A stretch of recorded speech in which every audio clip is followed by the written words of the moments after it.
Good weekend all. Ira Epstein with your SPDR ETF stock market wrap-up. And this wrap-up is for Friday, the 3rd of March, 2023. And what a crazy day, right?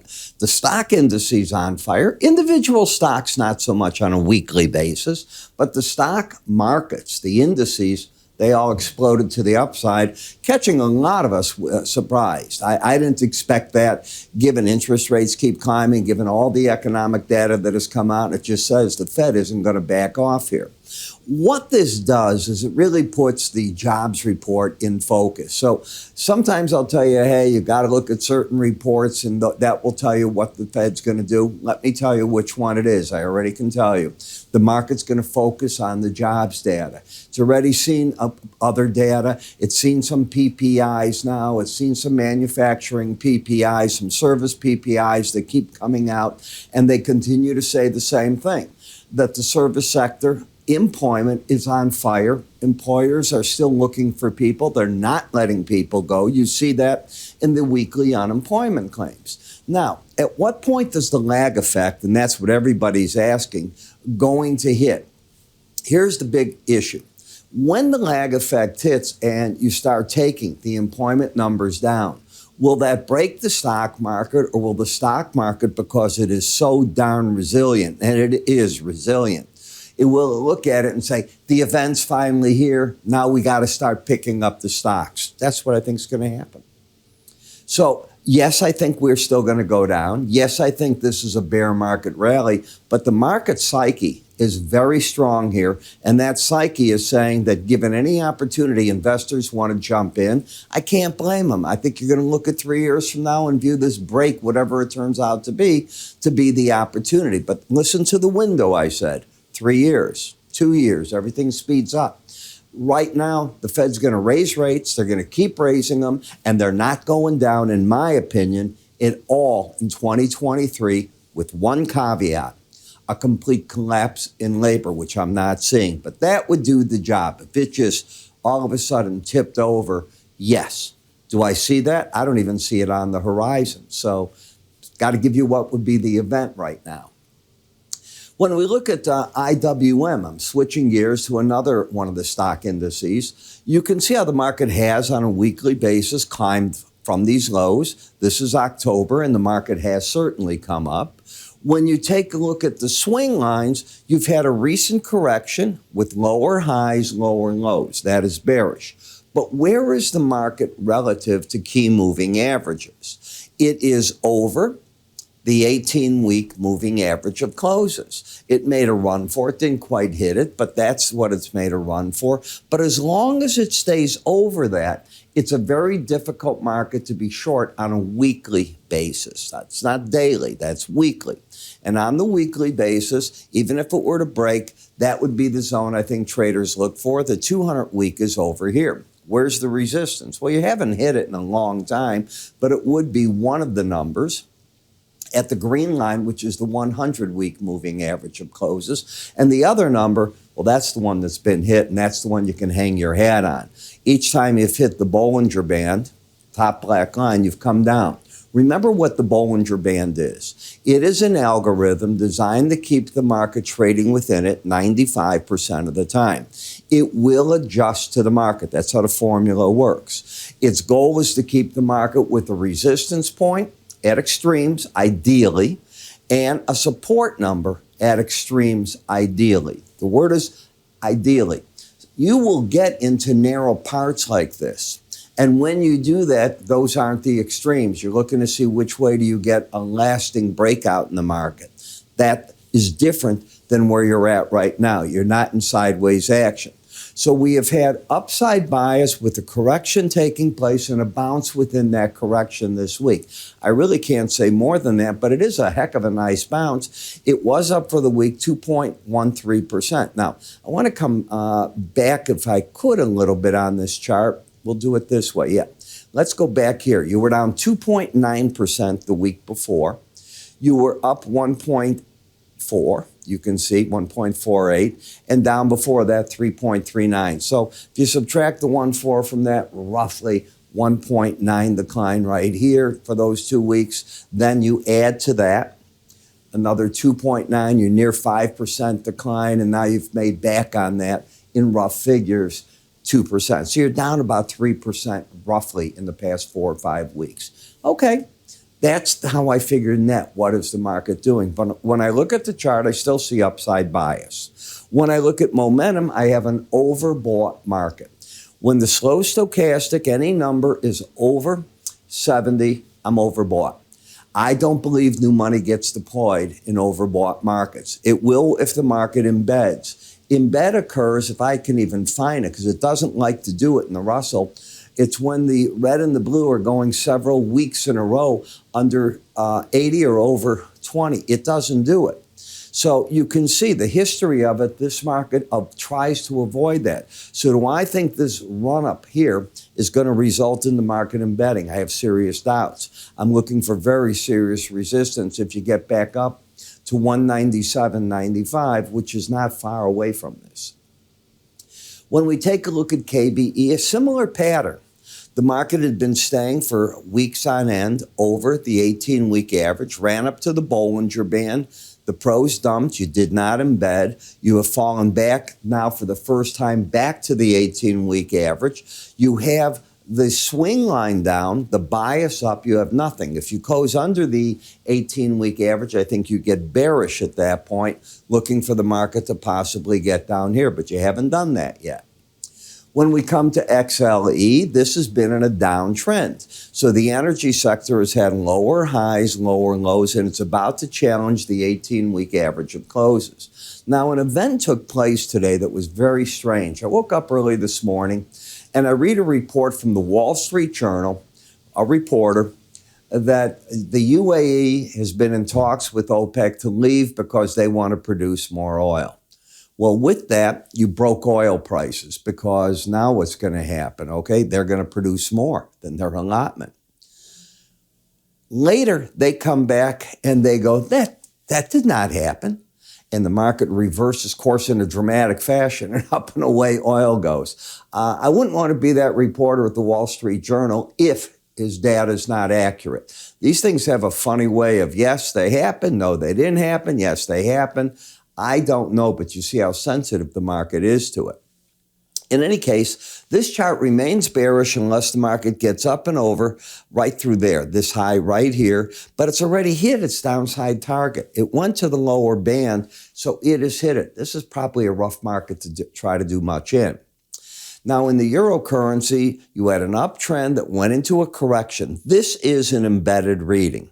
And when you have an embedded reading and it ends when, and I'll take you to this, I teach this in the enhanced Bollinger Band course, and it's going to be right here. It ends when you get the red line to close under 79. Here you're flirting with that, and the week after you get it. That often results in price making a run for the 18-week average of closes. You tell me that market didn't make the run. You hit 97.28 was the low. Right through here. 97.36 is that number. That's all the market had to do. It doesn't mean it can't go lower. It's now got out of its system that, but it's not through because any number that is over 70, you're overbought. So you got to work that off. And here you go this week. And now you've got both numbers back under the 70 level. So where are you?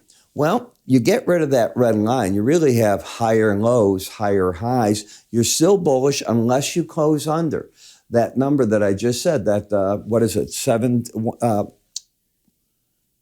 97.28. Unless you close under that, the market looks to me like it's going to maintain and fight to stay bullish. In GLD, I have been talking that I thought the market would correct. On the daily charts, I thought it was going to run to either the 100 or the 200-day average. They were right by each other. It ended up being the 100. On this chart, let me back up with you. You're in a correction mode. You lose the embedded reading. You often run for the closest of these two moving averages. Now remember, as the week goes on, the averages will flip on you as the week goes, and you're looking at a weekly chart. You don't think that happened right there? Okay, I do. That's February 24th, and now you're getting your bounce. Now, Could this be a failure? Yes. If the market were to get back under 168.19, close under that, that would turn the chart back bearish. But until it happens, I say the pros are buying aggressively right here, and they're looking to see, can they drive the market back up? You don't have that pattern in the gold miners. It's the gold that's got the play. The leverage of the miners isn't there. You have a higher high, lower low, and you're under that number. Plus, you have a market that went for an oversold condition. Tesla, what a week for Tesla. It ended up for the week 0.91. It was crazy. But this is a very overbought market. This is a market that has just come from the 100 level to 200. I saw whatever you want to call their Founders Week or whatever they were talking about. And I saw what Mr. Musk said. And, we all admire him beyond imagination. He's our genius, if you will, of my time for certain. And, you listen, but as a businessman, I was looking to see what was he going to do to make money for the company right now. I didn't see anything. There's no new car coming out. That's what I was looking for. I was looking for a new look to a 12-year-old car. I didn't get it. I realize how popular it is. But for me, the aesthetics of it, I can't wait till all the new ones come out this year from the other manufacturers. And I think you'll see it. It'll start to remind you of a Volkswagen Bug. Remember, they kept that style forever. Did it work? Oh, yeah, it worked. So don't go by what I like in aesthetics. Maybe that's the way to look at it. If you drop, there's big support waiting at 170.75, the 18-week average, and the 200 at 171.74. Even if you go up in an overbought market, I don't think you're going to attract a lot of new buying. NVIDIA got hit, came back, and on a weekly chart, it is staying strong. You don't see that on the daily chart. The daily chart had a rounded area at the Bollinger Bands, but this is staying with higher lows, higher highs, and it is embedded.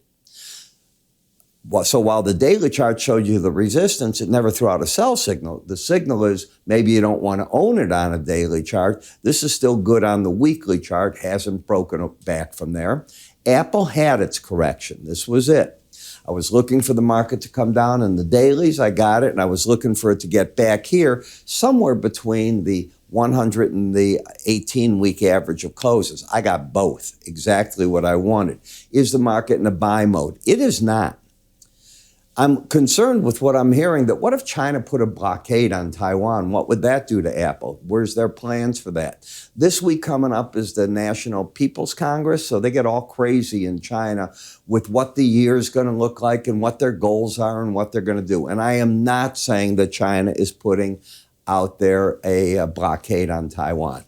I heard about it. I was listening on, I think it was Bloomberg this afternoon as I was doing other work.